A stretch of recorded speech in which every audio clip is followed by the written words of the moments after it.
So what I've realized is that when you start to harness your own biorhythms and work cyclically and work with nature and the moon cycles and the sun cycles, wow, you can really harness your own mana in a way that is way more productive than you ever thought possible. Welcome to the Healing Cocoon. I'm Jacoby Gray, soul alignment and success coach and energy healer, which means I can intuit the subtle layers of your energy field to promote ultimate health and well-being. My goal for this podcast is to shed light on the healing journey itself and help you feel more supported as you embark on the process of unpacking your past to consciously create your present and start living the life of your dreams. Through the study of coaching, kinesiology, holographic kinetics, meditation, Reiki, the chakra system, and many other modalities, I've learned how to release the blocks that were holding me back. Now I'd love to help you do the same. By embarking on your own self-healing process, you'll see the world transforming around you in ways you never thought possible. You'll begin to experience more connection, clarity, love, fulfillment, synchronicity, and success than you've ever had before. So welcome to the Ascension.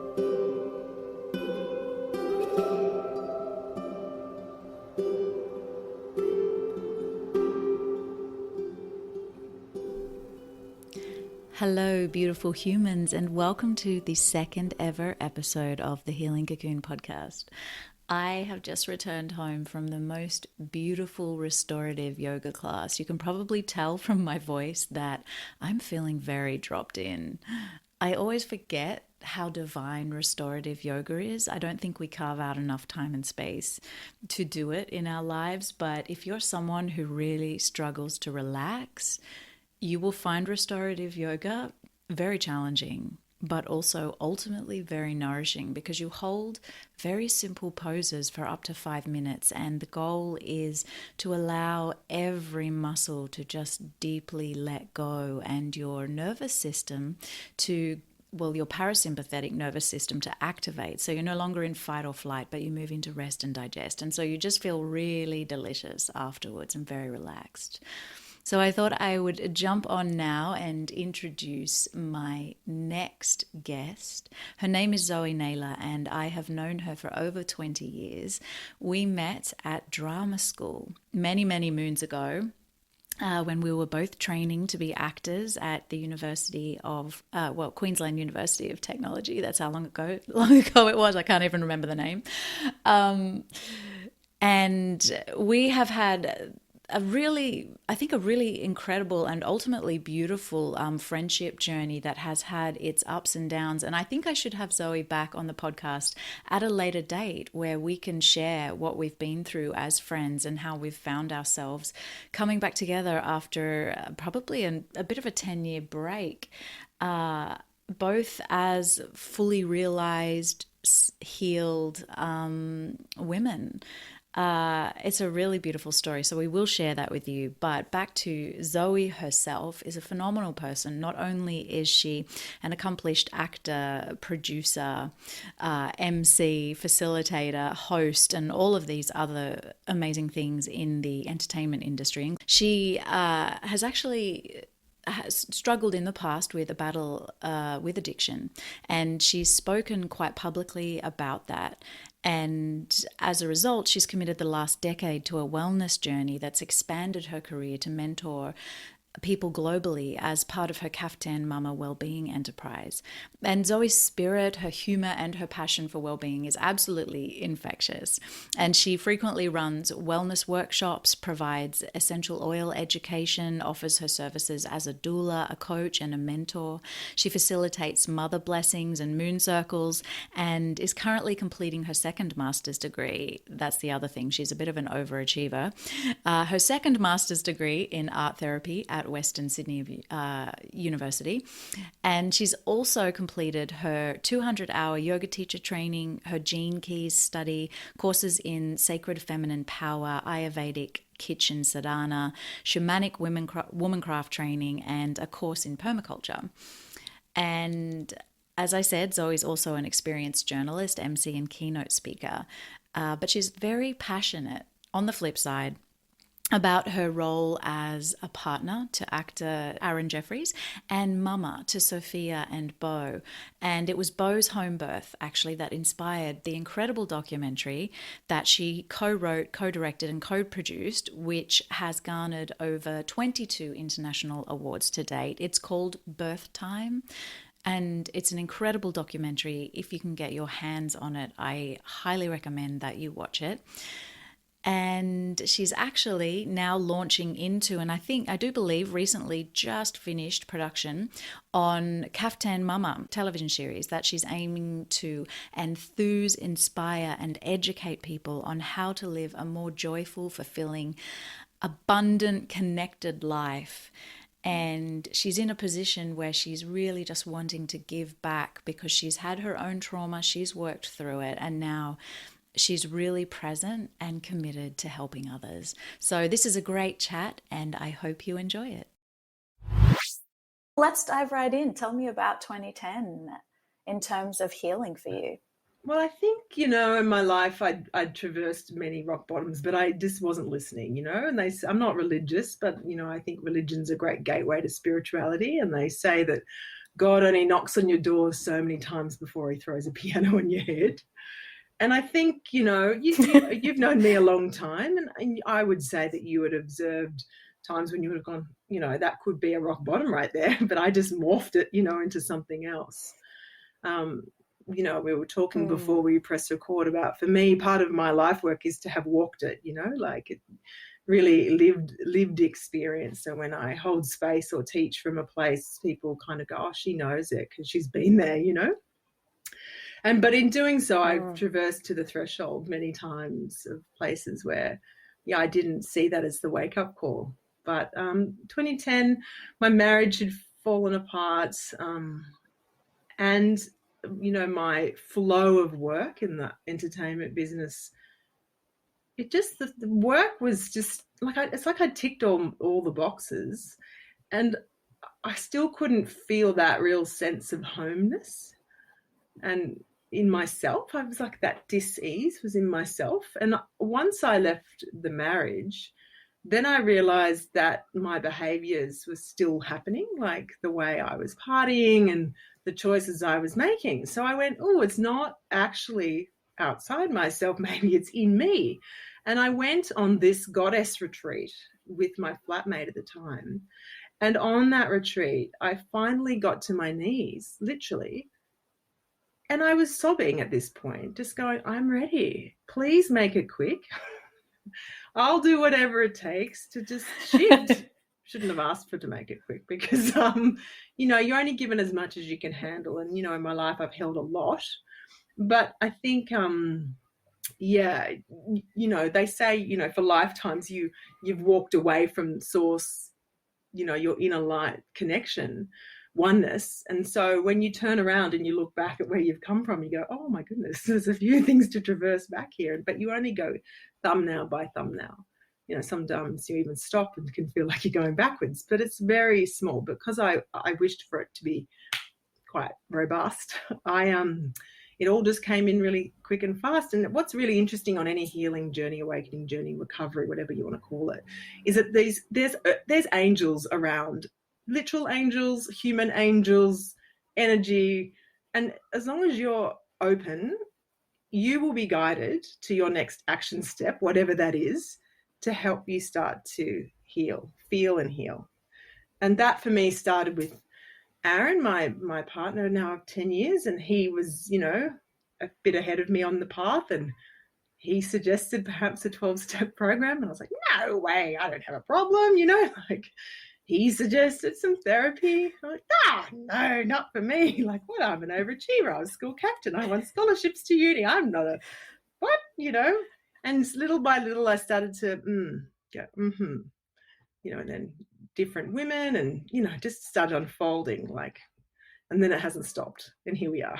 And I mean, during that time, you and I were both off doing you were on your healing journey, and I would say I was off on my own healing journey, which has kind of brought us both here and back together after all these years. But when you first So that was the first kind of moment of awakening, the realization, would you say, when you left your ex-husband and you realized, oh, wait, this isn't him, this is me.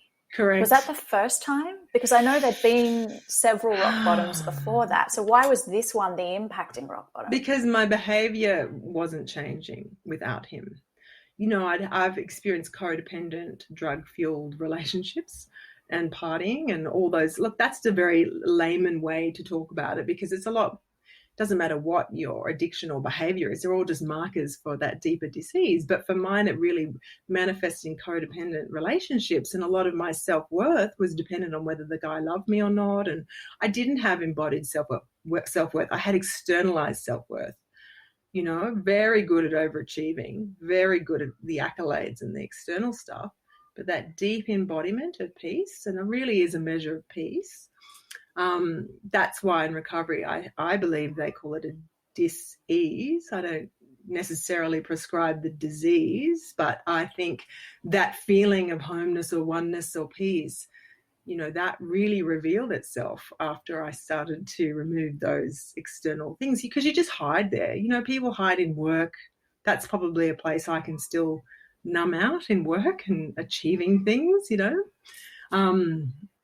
But yeah, that to me is the marker for where you are on your journey, because once you find peace, you're just not striving for all that external stuff so hard, and just find more ease and play and joy, and, you know, it's just more fun. So and was that more fun? Just really, like, was that it's a lot of work maintaining. Like, well, I mean, that drive. It is. Oh. It's a perfectionism thing, right? It's my God. Put A+ and perfectionism together. You're a recovering, recovering perfectionist. And do you think, so is that something that came from childhood trauma, or was it, where do you think this need for external validation actually came from, that you were sort of chasing so hard that it led you down all of these rabbit holes? Yeah, look, I have done and am still in long-term therapy. We work with a psychotherapist, and I'm studying, you know, my master's in art therapy and to be a therapist myself. And there is no doubt that your family of origin experience and your genetic DNA coding shapes you. It really does. And there's a lot of parents who will take their hands off the wheel, but I will put my hand up and say, like, my eldest daughter absolutely has some emotional struggles that are absolutely at the hand of my own struggle. That brutal honesty to look yourself in the mirror, to go, I'm human and I failed genuinely at some times that I could have done better, I believe. I don't want to mollycoddle around that stuff, like taking full responsibility. That's something my parents, bless them, love them, you know, still very close to them, just cannot take any responsibility for any of the struggle, because it's not within their soul contract or their choice, and that's okay. So my work has been to have my full gamut of my experiences and then move through to acceptance, love, forgiveness, because my soul chose to come here to wake up. Theirs didn't. And in me doing the work, I'm actually healing 5 generations back and 5 generations forward.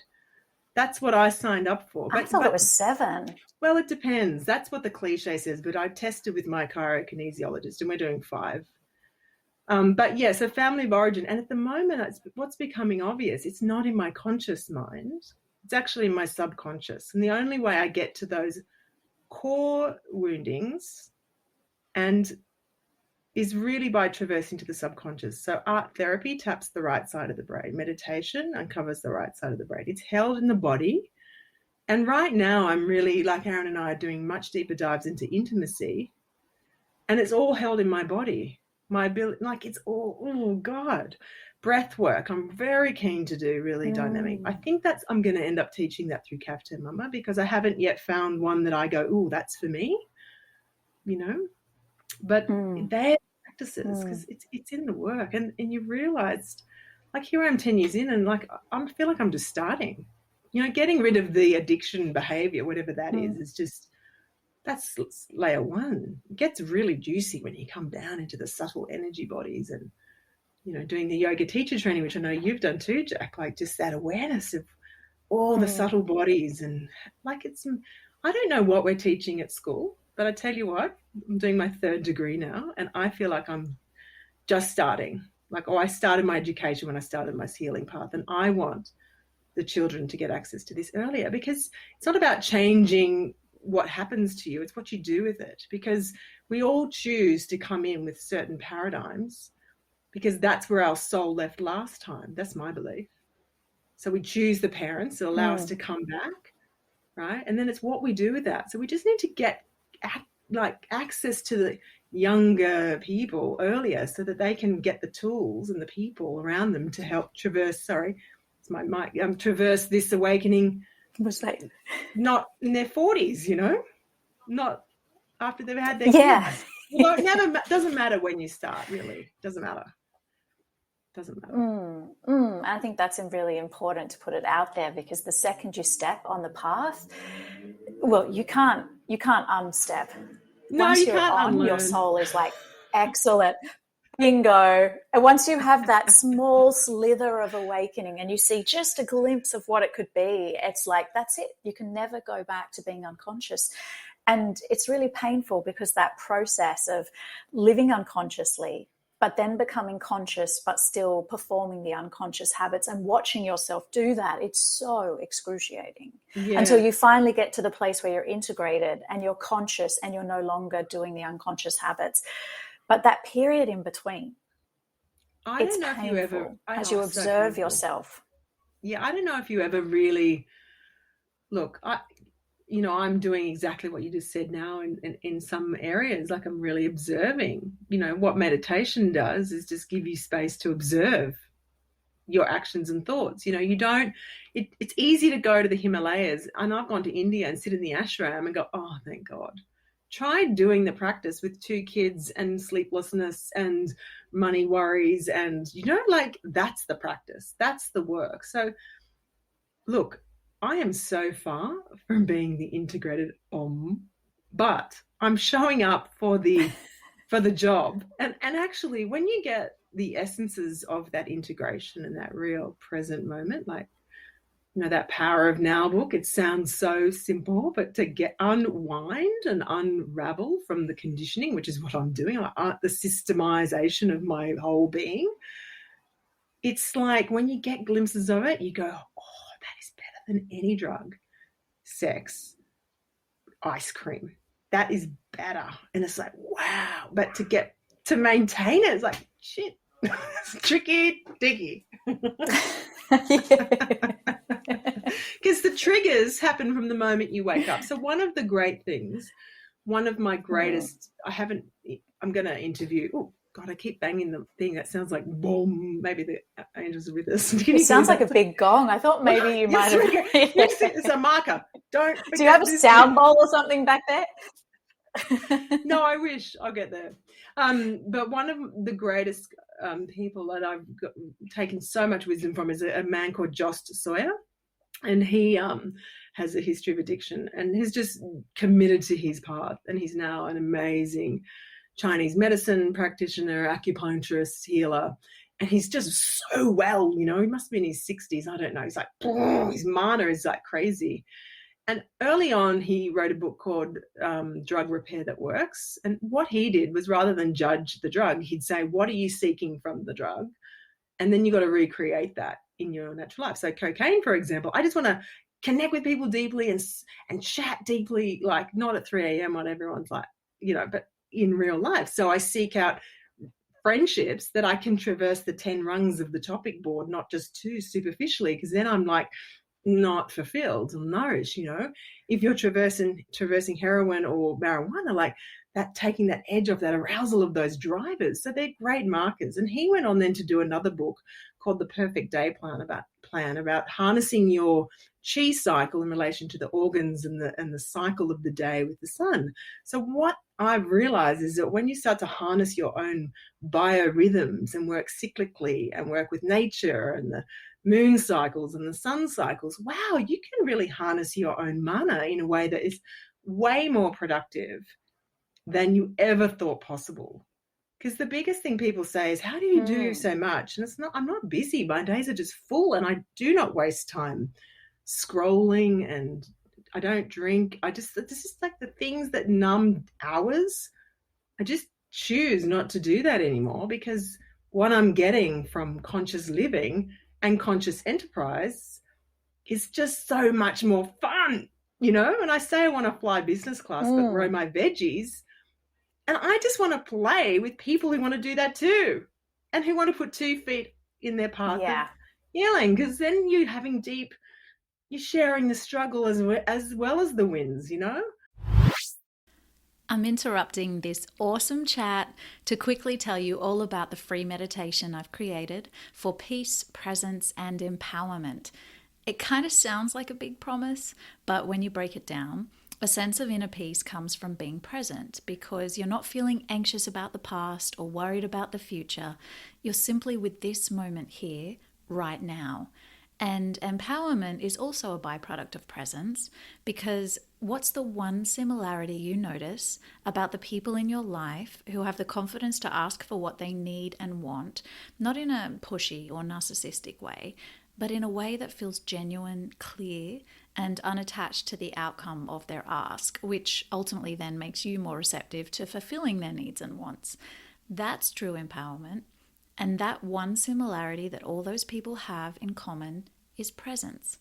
So this meditation is designed to give you a repeatable experience of presence so that you can begin integrating those feelings of peace and empowerment into your everyday life.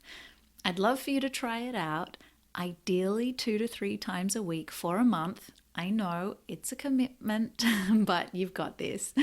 And let me know what starts shifting for you once you do. So pop onto our website, thehealingcocoon.co, that's C-O, not .com, and download your free audio track right now. And that is the gift of, awakening feels like it's been bandied around a little bit. It's like the woke. It's almost like, I think, there's some people online call it the full fuck yes. It's just like the integrated body, like, I am here. Like that Pink song, I am here, and I am going to live this life fully. Pain and no pain. Childbirth is a big one that people just miss. And I think that was a huge revelation in the path. Yeah. Can we talk about, just briefly touch on birth time? Because I'm not sure you imagined that it was going to become what it was. And just for our listeners, Zoe you decided to create or document the birth of your second child. And your intention with that was just to show the world that doing it naturally is possible, but it has since become a phenomenon that swept the world, won so many awards, and is really a voice and an advocate for feminism, really, when it comes down to it. Tell us a bit about that journey. Yeah, so I co-created that with Jerusha Sutton, who was my doula and birth photographer, and Jo Hunter, who was my midwife. And Selena Scobell, Olympian and amazing woman, has now joined Birth Time, the group. I don't know if I didn't know. I just knew that we had to film Bo's birth. And it wasn't voyeuristic. It was literally because I just felt that I've been married. I've done the full sell the story to the magazines. 180 of my closest friends that I'm not even friends with anymore, like 2 dresses, all the money, filmed the wedding. I never watched the video. And I just wanted to film the birth of Bo. After Sophia, I just was like, holy Toledo, this is a rite of passage that none of us are prepared for, understand, or respect. And so I just changed everything about how I entered that second birth, and I wanted to document it. And so maybe it was the journalist in me, the actor, I don't know, the filmmaker that was dormant. But after that birth, it so profoundly changed me in my innate ability to know my own power. It's more than empowerment. It's actually a woman's, like, there's 3 rites of passage. There's when you get your moon time as a maiden, and then when you give birth, oh, there's the gong, see? And then when you go into when you go into menopause, which is the fire to initiate you into attunement with Mother Earth, They're sacred rituals. Now, what do we do when you get your moon time? You call it period. Oh, you poor thing. Quick, here's a tampon and a pad. Shun, shun, shun.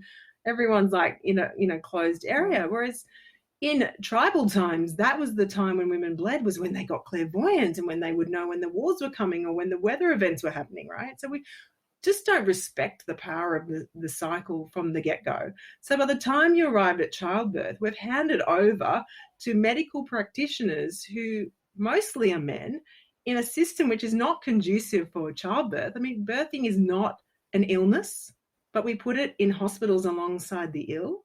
That's not to say some people won't need medical intervention or supportive obstetric-led care, but as the primary leader in the developed world, that women need an obstetrician to get to know themselves. It's just a travesty, because what I learned when I reclaimed their birth for the second birth was that women are a lot more powerful than they realize, and the only way they get to tap that is not any external award or anything that you'll ever accomplish. It's inside of you. And that is the gift of that rite of passage that so many women are denied because they're not given access to the information. And it's in the culture. So we have, since making the documentary, cesarean rate went up in this country 3% already.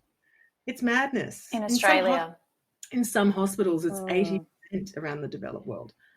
So women are but women have to reclaim it. So what happened, we had the birth, and I was like, holy Toledo, what just happened and why did that happen? And I just couldn't not ask the questions. And Joe and Jerusha had been in the birth space for a very long time. And they said, well, this is what we know. Why? And I said, well, more women have to know this. They just have to know this. So we just bought our own gear and started filming. Was this after Sophia? After Bo's Sophia, birth. You were like, oh my God, what? No, after Bo's birth. Right. Yeah, because Sophia, I experienced trauma a little bit there because I just was so ignorant, and I just didn't, I had a normal physiological birth, but I just wasn't held in the way that women need to be held through that rite of passage. It's not designed to be done alone.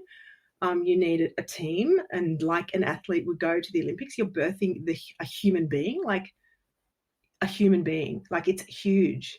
So you've really got to give that the weight it needs and put that team around you. And I didn't do that with Sophia to the extent it was needed. And so I had a bit of emotional trauma, which meant the disconnection in motherhood and all the things. And I'm really a big advocate of attachment parenting and long-term breastfeeding, and all of that I still did, but my ability to enjoy motherhood was affected, and we learned that in the making of the documentary, by your experience of birth. Now, that doesn't mean that some women won't have interventions and that their birth is less valid, because every birth you have is the birth you need at that time. Sometimes it's for the awakening. I needed Sophia's birth to shake me, to go, oh my God, you need to reclaim this. The difference between a woman who has trauma, you can be disappointed about your birth outcome, but you're not traumatized. There's a fundamental difference in the energy that's retained in the body. That's what we need to heal. So if you're held, you can end up with a Caesar, like by a midwife, a non-midwife, through your whole pregnancy. If you have a birth that ends in a Caesar, you're not traumatized. But if you have the interventions and it's just, that you're not informed and all the things that are happening and robbing women from this process, because it's not meant to be a birth day, it's a birth month. There's just no shades of grey in the system and the way it is. And that's not the system's fault, because you can't. It's people on staff. And anyway, that's a whole nother conversation. And I think what's really beautiful about all of this whole journey, is that you have had a partner who has actually been on the journey with you. And that is something very, very sacred, because a lot of people who embark on their healing journey are kind of doing it alone, and also going through a process of, just share a little bit, if you don't mind, about what it's like to actually go on a healing journey with someone right there by your side every step of the way. Oh, see, this will get me emotional, because neither Aaron and I were very far. He was 6 months, really. It wasn't like he was the rock and I was like shepherded to my healing. In the relationship, all the stuff came out. And I'm not joking. If we had not had a football team of practitioners, chirokinesiologists, energy massage therapist, acupuncturist, psychotherapist, colonic, naturopath, like all the people, we would not still be together. Absolutely no doubt. Because when you have children, all your stuff comes up. What happens is it comes up in mirroring the ages that they were at when you were that age. So it's absolutely not easy. And in fact, there were times when I thought we absolutely wouldn't make it. Really. And you know, some couples separate, then consciously uncouple. And I guess I just feel so grateful that we had the fortitude. And look, maybe it's not just luck. I really have shown up for the task and sought out the right people. And if they weren't, like in Birthing Birth Time, the film, the pivots I had to do in big financial partnerships that were just not right, having that discerning awareness, because I've chosen now to not numb myself anymore. I know when the task is to pivot, and that includes healing teams, you know, and relationships. If the therapist isn't right, if you don't feel safe enough to go to the places you need to go to traverse those crap thinking, which you think is your intuition, but it's not. It's your mind playing tricks on you, which mine did. And I had to leave Aaron. Wasn't right. He was not the guy. Because the trauma is in the body and the body gets fired, then the mind goes, you know, it's all the polyvagal fight or flight, you know, the wiring. I absolutely would have sabotaged this too, and him also in his strategies. So I don't want to romanticize conscious coupling, because actually it's really painful. But, you know, for those people who are, the great thing I would like to teach young people is being really discerning about your mate, your soul mate, who that person is. There's so many people just getting married in the fantasy of all of that, and I've done many of those weddings, but, you know, really you should get married 10 years in after you've just shown up for the job. Because signing up for marriage, like I feel more married to Aaron now than any sort of marriage, you know, because we're doing the work. You just need to find the person who triggers you, probably in a way that, you know, he triggers my family of origin stuff with my mom all the time. So the gift is just going back. Be discerning if it's re-traumatizing. If it's re-traumatizing, maybe not. But yeah, those sometimes the relationships are there that call you both into the stuff. It's easy to be single, you know, no kids, no responsibilities sometimes. Yeah. But discerning about the person, are they looking at their own stuff, and are you able to do it together? So individually, taking responsibility, and then together. Yeah, really powerful, because I guess it's every day then in your face continuously, the need for work, the triggers. But to the same degree you experience the triggers and the depth of the trigger, you get to experience the love and the support. Absolutely. And sometimes it's about allowing the love in, like allowing the support. And what happened for me is I got so good. Look, part of my strategy or survival was like, I'll just go do it on my own. I'll go and achieve what I want all on my own. And I actually did that quite well. You know, it's quite lonely out the front there though. And so what happens is you look behind, you go, I don't really have a really strong social fabric now, you know. And so allowing that intimacy, allowing that help, and allowing it to look human and not perfect, and not judging it, you know, just it's actually a frequency of energy that's a softening place, and allowing space and time for it to reveal itself. I think that's the biggest thing I've learned, like just to slow down, how to slow down, big one, then slowing down, practicing that, then being in the discomfort of that to actually allow the new thing to come, not just feeling it because I can. Just like, so like going from producer of a big movie to intimate flowering in love is like, whoa, that's a different hat. It takes skill, and it's a muscle that you need to flex in order to learn how to put on those different hats. And the time between the exchange of hats can lessen as you get better at the task.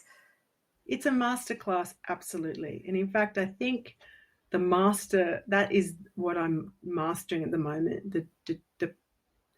The hat, Edward de Bono hat changes in relation to my in my passionate life, like, so I can be on the phone doing a big business call, and yet 5 minutes later I can get off, soften, and go and give Aaron a cuddle in an energy that he would want to receive from me, not a big raw, because otherwise I'd trigger his mad mother. That's the masterclass. And then being aware enough of what energy you're in and what tool you need to pull from your belt to shape shift, essentially. Yeah. So as you step into birthing Kaftan Mama, what are the tools what are the first things that you think that you would like to teach through this portal? Oh, we were saying before we push record, it's such a big baby, this one, to birth Jacoby. Like, it's so big, and it just holds so much, I feel the weight of the responsibility of it, to be fair. And I've just said, I think I said to you last time we chatted, I think I need business midwives to birth this baby. Like, I've got practitioners for my own alignment. But it's starting with a vintage clothing line. I'm going to get rid of where I numbed out with online shopping. I'm going to start to share the beautiful wares that I've accumulated or that I just don't need. Of which you have an incredible wardrobe. I would show you. It's just like, it is, and I never wear it. Okay, and then it's like a showpiece. And then I'm going to, I'm filming my show, Kaftan Mama, which is, I think, the heart song of it, because it's culminating all of my skills today, but genuinely of service to the planet now. Not just being famous or, telling stories that help people stay numbed out. I think I'd love to run retreats, which is why I'm doing my master's in art therapy and yoga teacher training and my gene keys and all the things to make sure I'm grounded in understanding trauma so I can really have capacity to help people traverse those thresholds. And I'd love that to be on on our property in Bilpin, which you've been to. That's, building that retreat home. And then I don't really want to fill it with, look, the ideas are a lot. I've journaled about 4 journals on it. I think that's enough to birth, and then it will be guided. It's really guided by 2, guides who can't. And the name was all gifted to me 6 years ago. I've been talking about this, but the time is now. So, yeah, watch this space, I guess. Watch this space, and also welcome to the birth of Kaftan Mama unfolding right now. Yeah, and this urban ascension time. Yes, look at us. I mean, Urban Ascension was birthed back in 2017. This chat has meant so much to me. I'm not even sure you quite understand what a portal for wisdom you are and how much your medicine is needed for the planet right now. So thank you so much for sharing with me today. Oh, Jacoby, no, emotional. I don't think it's medicine. It's just like a lollipop.